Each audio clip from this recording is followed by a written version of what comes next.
In 2021, Chelsea and Barcelona met in the Champions League final in Sweden. Chelsea lost 4-0 that day as Barcelona claimed their first ever Champions League crown.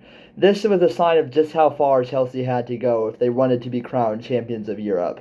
And they got closer. 2 years later, they would lose 1-0 to Barcelona in the first leg, draw 1-1 in the second, before the next season finally beating Barcelona, but losing in the second leg to still see the Catalan club that had so frequently haunted them make the Champions League final. And that is the context of this tie. Chelsea trying to win the one thing that they haven't been able to in all of their dominance over the past 10 years, and against the club who has consistently beaten them, the one club that they just can't get past. But there was a lot of hope from Chelsea fans, I'd imagine, at least it seemed that way, just with how the team was looking and the signings they had made in January, that they could maybe beat Barcelona and finally take that next step towards continental dominance. I don't think anyone saw this coming. Not gonna lie, I enjoyed this game quite a lot. I made a video where I kinda sorta was rooting for English teams to do well, but at the same time, I never want to see Chelsea do well. It's always a good day when Chelsea loses, which means today was a great day. Because instead of taking that next step, they seem to digress massively. 4-1 both times, both games against Barcelona. They basically just went back to 2021 when they were so comprehensively beaten that they couldn't do anything at all. 8-1, 8 sorry, not 8-1, 8-2. Chelsea did score a goal. 8-2 on aggregate. Barcelona well and truly dominated this series.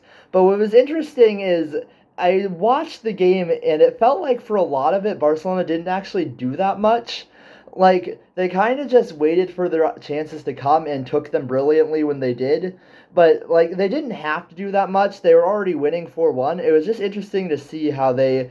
Well, I guess the stats do seem to show that they had more of the chances, more of the possession, and all that. It just didn't feel like they were doing that much. And that isn't really an insult to them because they didn't have to do anything. And clearly, whatever they were doing was working. Chelsea actually their high press worked quite well throughout the game, and yet whenever they'd win the ball off a Barcelona player, they'd either stall too long and then all the other defenders would be able to make up for that, or they just wouldn't get the right pass or the right shot off. I think there was a really good example of this early on where, Chelsea has the ball in a good position. Sandy Baltimore can play it off to Ramirez, and if she gets it right, Chelsea would be in for a decent scoring opportunity. And instead, she just hit it way too hard, rolled along the ground out of bounds, nowhere near the feet of Maya Ramirez. And that was kind of the game for Chelsea. It was weirdly nervy from them almost. There were a lot of poor shots, bad finishing, not quick enough. Like, they weren't really at their best, it didn't feel like, even though they had some opportunities. And it just didn't work. And then as soon as Barcelona get the opportunity, Atina Bonmatí showed off why she is the two-time Ballon d'Or winner and torched the Chelsea defense for a nice goal in the 35th minute. And there you go. All of that positive play Chelsea had in the first 30 minutes was useless because Barcelona had the lead. And once it was 5-1 on aggregate, it was going to be very hard for Chelsea to ever overcome it. And then soon enough, it was 2-0 and then 3-0 in the game. And it is very clear Barcelona were going to win this.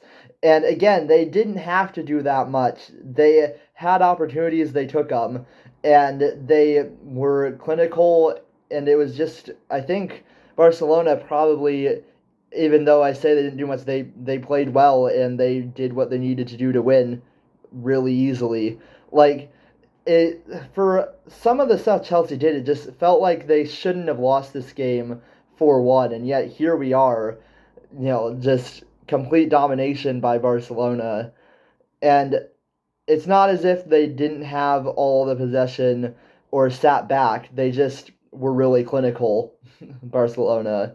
So Chelsea now clearly have a very long way to go. This might light a fire under them, but I can, at least for right now, relax in the knowledge that it will be another season in which Arsenal remains the only English club who has won the Champions League. And I probably shouldn't chat too much just yet because this could very well happen to us in like a half hour when we play our second semifinal. It's probably going to be Barcelona and Leon, but I think I just want to kind of relax and enjoy the fact that Chelsea just got trounced by Barcelona twice within the space of a week. That's pretty fun.